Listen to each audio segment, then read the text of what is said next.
My brothers and sisters, around 1870 there was a huge explosion of the power of the Holy Spirit in Adelaide, and it relates to certain dates that went before it: 1842, 1854 and 1867. 1842 was the date of the birth and baptism of Mary MacKillop.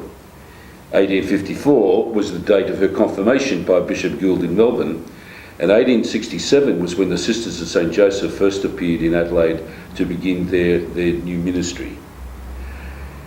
That explosion of the Holy Spirit occurred because of the wonderful gifts that were given to Mary MacKillop that she lived by all her life.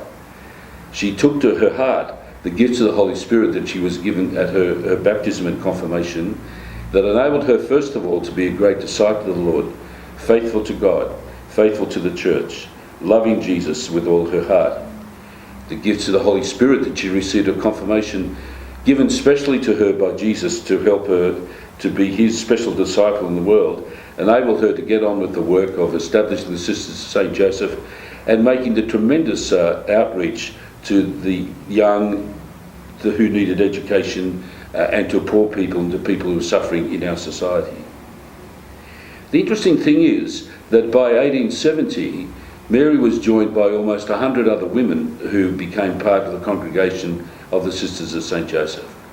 These were young women from the colony of South Australia and other places in Australia, and from Ireland too, who came to join with her in the exciting work that they'd started so generously.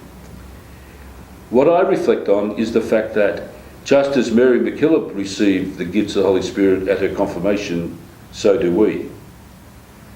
What do we need to do today to allow another outpouring of the Holy Spirit to explode over the Catholic Church here in Adelaide?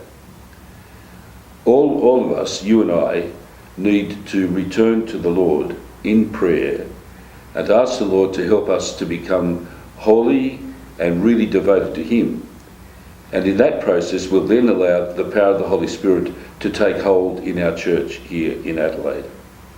We are engaged in big programs of renewal, considerations that have been taken up generously by so many people. But if we don't back it by the quality of our prayer and by the pursuit of holiness, then it won't work.